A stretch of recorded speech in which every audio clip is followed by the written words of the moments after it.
মধ্যে বাদিক যাবো।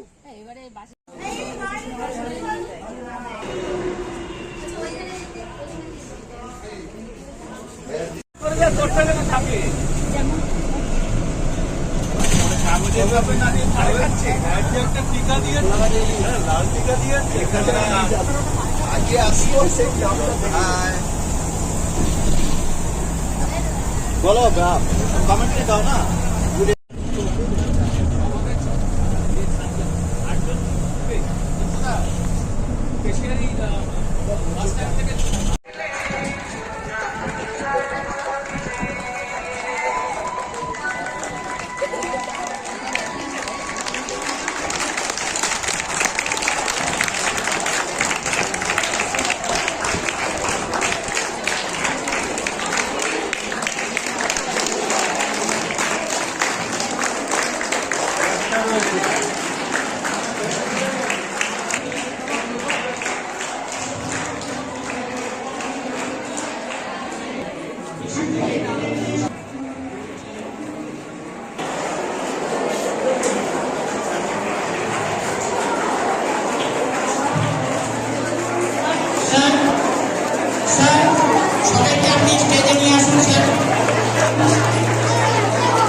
সভাপতি ওনাকে সুধীবৃন্দকে ছোট্ট ছোট্ট ছাত্রছাত্রী ভাই বোনদের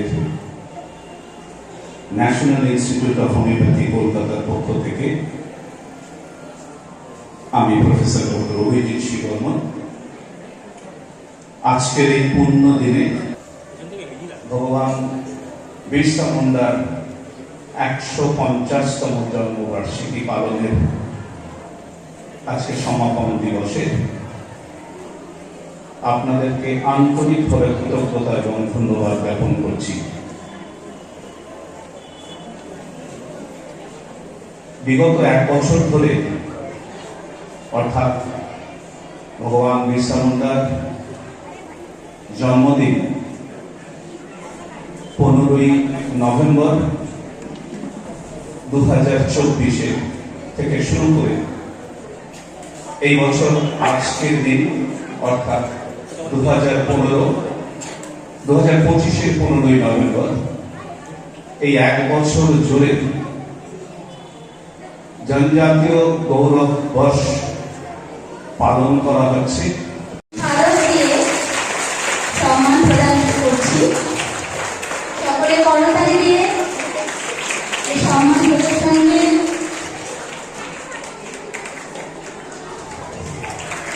গ্রহণ করুন।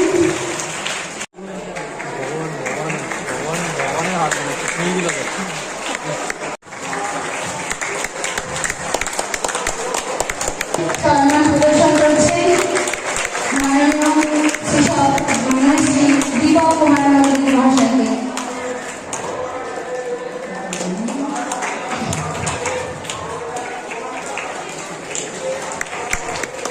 দিগন্ত পদ্ধতি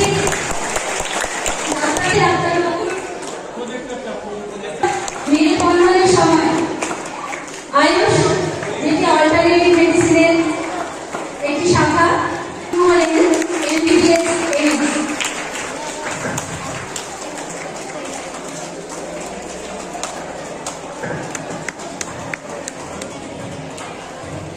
এবং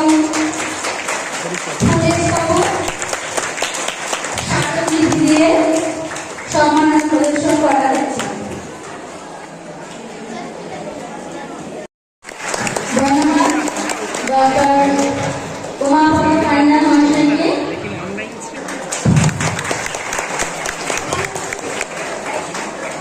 বিদ্যুৎ পুস্তক দিচ্ছে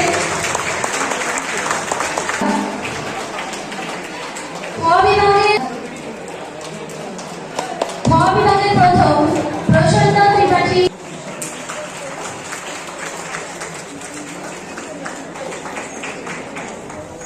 দ্বিতীয় প্রতীক সাউ, বিভাগে প্রথম সুমিত খাটুয়া, দ্বিতীয় দেব। অঙ্কন প্রতিযোগিতার খ বিভাগ মঞ্চের সামনে আসতে অনুরোধ জানাচ্ছি।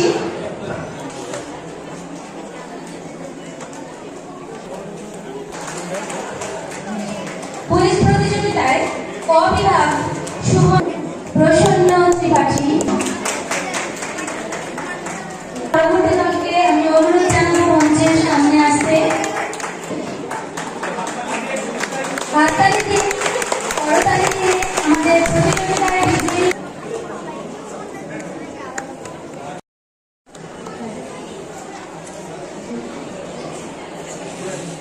ধন্যবাদ সকল কৃতি ছাত্রছাত্রী বৃন্দ এবং আমাদের অতিথি মণ্ডলী।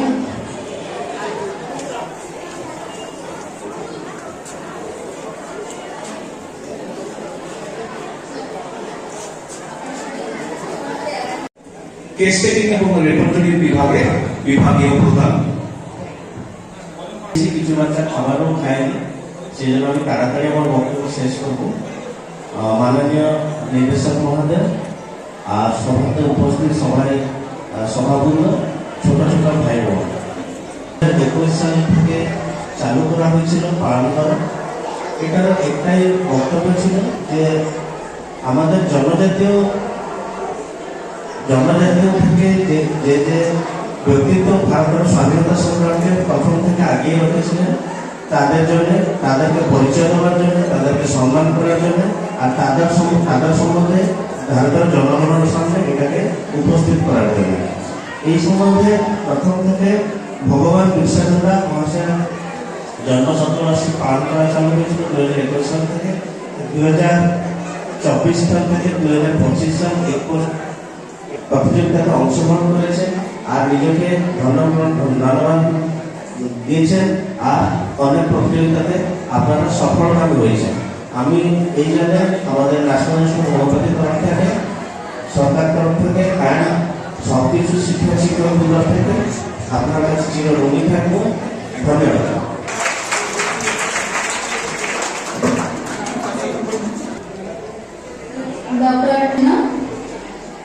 আমি এই সচেতনতা সম্পর্কে যে অনুষ্ঠান, সেই অনুষ্ঠানে আয়ুষ একটি বিকল্প ব্যবস্থা, আর আমরা সকলে এসেছি এই আয়ুষ বিভাগ থেকে।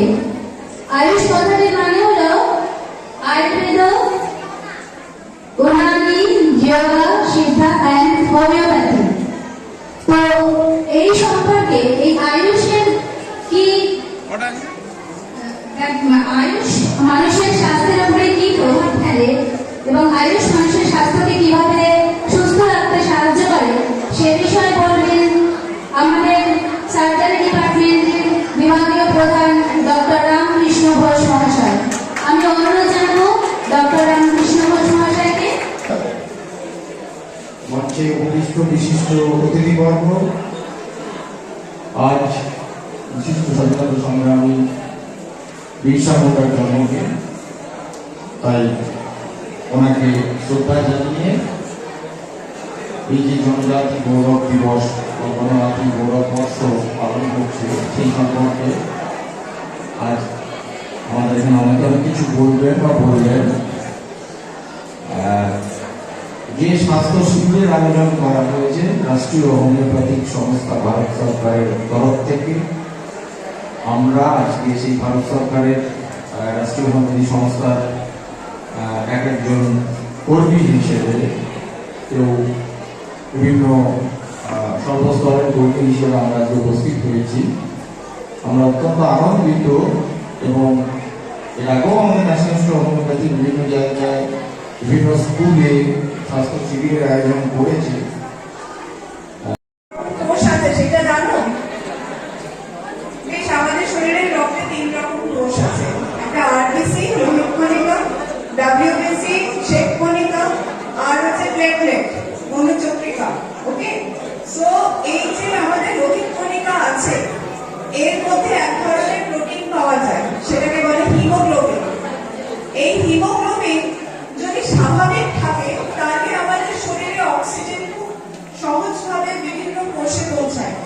কিন্তু যদি এই হিমোগ্লোবিনে কোনো গন্ডগোল থাকে, অস্বাভাবিক হয় এই হিমোগ্লোবিন, তাহলে আমাদের শরীরে অক্সিজেন সহজে কিন্তু বিভিন্ন কোষে পৌঁছায় না। এই সিকল সেল অ্যানিমিয়া, তোমরা কি বুঝতে পারছো? এই সিকল সেল অ্যানিমিয়া, এই যে এই হিমোগ্লোবিন আছে, এই হিমোগ্লোবিনেরই একটি জিনগত ডিজিজ। এটা হিমোগ্লোবিন, অস্বাভাবিক হিমোগ্লোবিন আমাদের শরীরে তৈরি হয়। আমাদের জিনের কিছু গন্ডগোল আছে বলে অস্বাভাবিক হিমোগ্লোবিন আমাদের শরীরে তৈরি হয়। এবার এর জন্য কি হয়, এই যে স্বাভাবিকভাবে আমাদের শরীরে চেঞ্জ করো,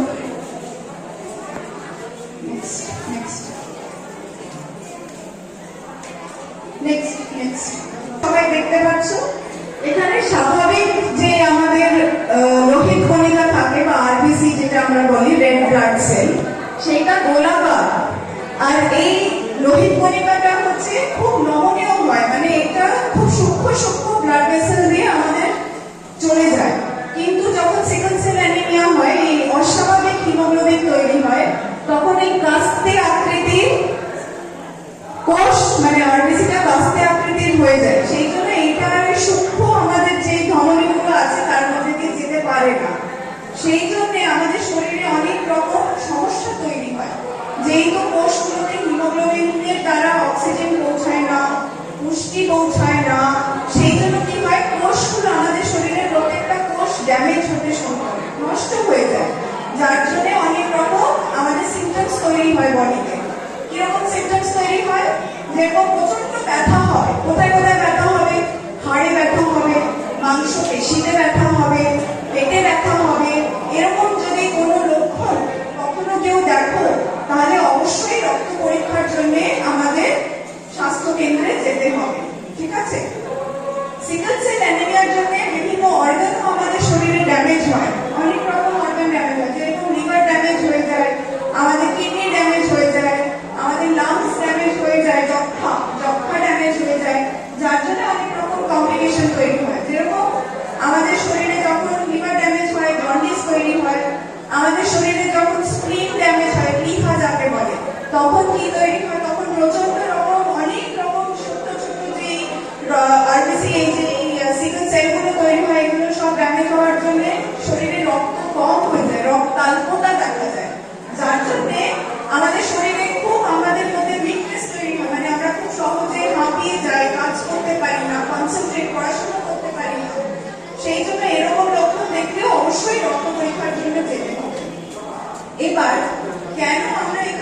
পরিমাণে পাওয়া যায়।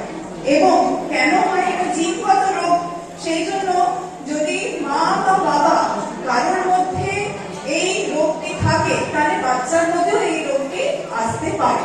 সেই জন্যই আমরা আজকে এখানে তোমাদের এই সম্পর্কে বলতে এসেছি।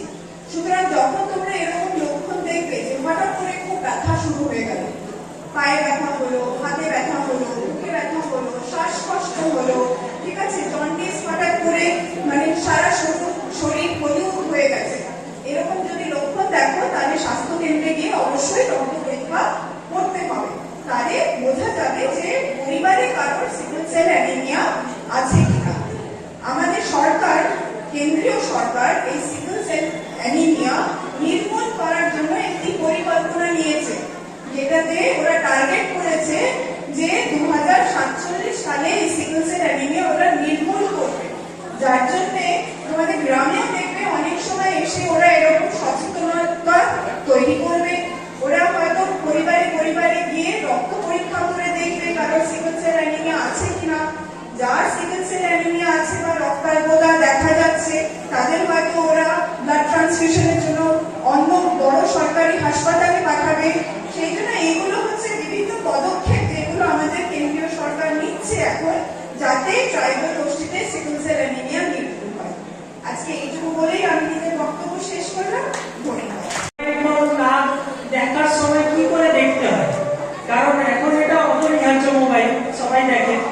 কিছু ছবি দেখো, এগুলোকে বলে যেন শারীরিক ভঙ্গি, মানে আমরা কিভাবে বসবো যাতে আমাদের পরে ব্যথা না হয়, ঘাড়ে ব্যথা, খুব ব্যথা যাতে না হয়, পিঠে বইটা হচ্ছে, তাতে কি হচ্ছে জানো, আমাদের সামনে থেকে আমরা ঝুঁকে যাই। ওই ব্যাগটা যদি পেছনে থাকে যেন পেছনটা ভারী হয় ধপাস। সুতরাং আমাদের ব্যাগের ওজনটা না একটু সামনে রাখার জন্য না আমরা এইভাবে হাঁটি, ব্যাগ খুব ভারী স্কুলে। তো এই যে ছবিটা দেখছো না বাঁদিকে, এইগুলো ঠিক নয়, মানে এইভাবে হাঁটা বা এইভাবে দাঁড়ানো, ব্যাগ নিয়ে বয়ে যাওয়া, এটা ঠিক না। তো এই মাঝখানে দেখা একটা ফটো আছে, মাঝের যে ছবিটা আছে ওটা ঠিক, মানে একটু সোজা দাঁড়ানোর আমরা চেষ্টা করবো সবসময়। সুতরাং ওটা কিন্তু ব্যালেন্স করে নিতে হবে, হয় আমরা পেছনেও যাবো না, তাহলে ধপাস, সামনেও ঝুঁকবো না, তাহলে কোমরে ব্যথা হবে। তাহলে এইভাবে দাঁড়ানোটা ঠিক নয়, যে পেছনের দিকে দাঁড়াও বা সামনে, বা ব্যাগ থাকুক বা না থাকুক, আমরা এমনি করে হাঁটি বা বিরাট ব্যাপার, কোমরে ব্যথা হবে, এইভাবে হাঁটি তাতেও কোমরে ব্যথা, হাঁটু ব্যথা হবে। সুতরাং এগুলো কোনোটাই ঠিক নয়। তাহলে ঠিক কোনটা, একদম সোজা দাঁড়ানো, যেখানে আমাদের কান, কাঁধ, কোমর, হাঁটু এক মোটামুটি একটা লাইনে থাকে, হ্যাঁ, মিলিটারি টাইপ পশ্চার বলে, এরকম সোজা কম নয়, হ্যাঁ, তাহলে রোবটের মতো থাকতে হয়। কিন্তু সেটা থেকো না, নড়াচড়া করো, কিন্তু তোমরা মনে রেখো যেন বেঁকে টেনে না দাঁড়ায়, ঠিক দিকে থাকে। যে কোনো স্টাইল নিয়ে এখন 10 কিলো ওজন একদিকে না, কয়েকদিন পর ব্যথা আরম্ভ হবে, একদিন হবে না, তখন বলবে আমার এই দিকে ব্যথা। কারণ ছাত্ররা না বেশিরভাগ এইসব ব্যথা নিয়ে আসে, ঘাড়ে ব্যথা, মাথা ঘুচে পড়ে, ঠিক আছে। তবে এইটুকু একটু তোমরা চেষ্টা করবে না করতে। এই যে তোমরা এতক্ষণ বসে আছো, ধরো টেবিল চেয়ারে বসো বা খাটে বসে পড়াশোনা করো, তো খাটে বসে সবাই পড়ে, টেবিল চেয়ারে বসতেও হয়, তাহলে এইভাবে বসাটা ঠিক নয়। ছবি তোমরা দেখে নাও, আমি আর ডেসক্রাইব করছি না। এবং খাটেও যখন বসছো তখন সামনে না একটু উঁচু করে নিয়ে বালিশের কাছে তোমার বইটা রেখে তারপরে পড়াশোনা করো, মানে সামনে ঝুঁকে পড়ো না। কারণ 1 ঘন্টা যাই পড়াশোনা করো, লেখো, সামনে ঝুঁকে লিখো না, তাতে কি হয় জানো, কাঁধে ব্যথা হয়, কোমরে ব্যথা হয়। এইভাবে বসাটা ঠিক নয়। হয় পেছনে দেখে বসো, যে আমি বাবা বসেছি, বা এইভাবে বসো, এটাও ঠিক না, মাঝামাঝি জায়গায় থাকতে হবে। পরেরটা দেখো, এইগুলো যদি না বসো তাহলে এইখানে সমস্যা, বাবা নিয়ে কোমরে ব্যথা, কাঁধে ব্যথা, পিঠে ব্যথা, হাঁটু ব্যথা, সব রকম সমস্যা। বসতে হয় ঠিকঠাক চেয়ারে বসতে হবে, পাটা যেন মাটিতে ঠেকে থাকে, এটা একটু মাথায় রাখবে। পা ঝুলছে তাতে পড়াশোনা হবে না, মানে পাটা আমরা ঠিকঠাক যদি না মশা কামড়াচ্ছে, এদিকে ঝামেলা। তার থেকে একটু চেষ্টা করবে সোজা হয়ে বসে ঠিকঠাক পরিবেশ করে তারপরে পড়াশোনা করো, মন বসবে। টেবিলের পাশে না একটা ডেস্ক মতো করা আছে, তো যদি সম্ভব হয় বাড়িতে যেটাতে ড্রয়িং করে না যে বোর্ডটায়, ওই রকম একটা ড্রয়িং বোর্ড একটু অ্যাঙ্গেল করে সামনেটা রেখে দেবে বালিশ দিয়ে, তারপরে তুমি লেখা করো, পড়ো। তাতে কি হয়, ঘাটটা না বেশি ছুটি করবে। তোমরা চেষ্টা করো মাঝে মধ্যে জানো এইরকম একটু করে নেবে, দুটো হাত উপরে তুলে একটু স্ট্রেচিং, এরকম একটা উপর নিচ, মানে একটা না ঠিক করছে, সব ছবি দেখে করবে, তাহলে ভালো থাকবে, তাহলে you become Superman. Okay, next মাথা নিচে বসে থাকে মোবাইলে, মানে যত মোবাইল নিচে নামছে আমিও ঢুকছি, ঢুকে যাই একদম মোবাইলে বসি, চেয়ারে বসি, সব ঢুকে গেছি ভেতরে, সব ঢুকে গেছি মোবাইলে।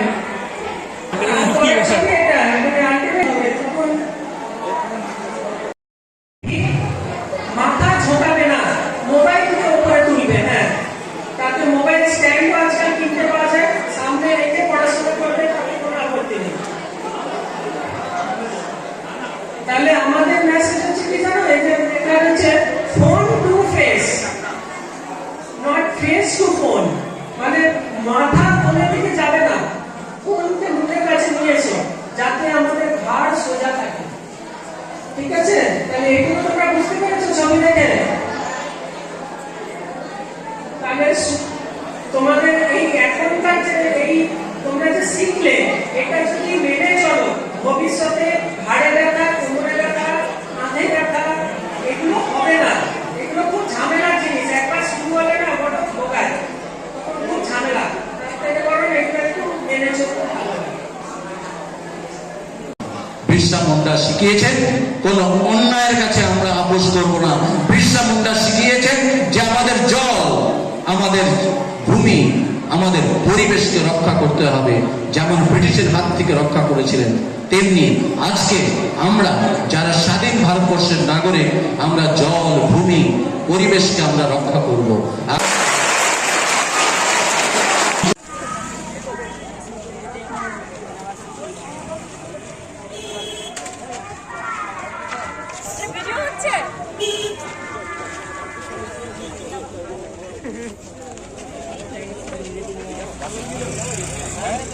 পানের একটা ব্যবস্থা করতে হবে। স্কুলের পক্ষ থেকে ছোট ছোট প্রতিষ্ঠান তাদের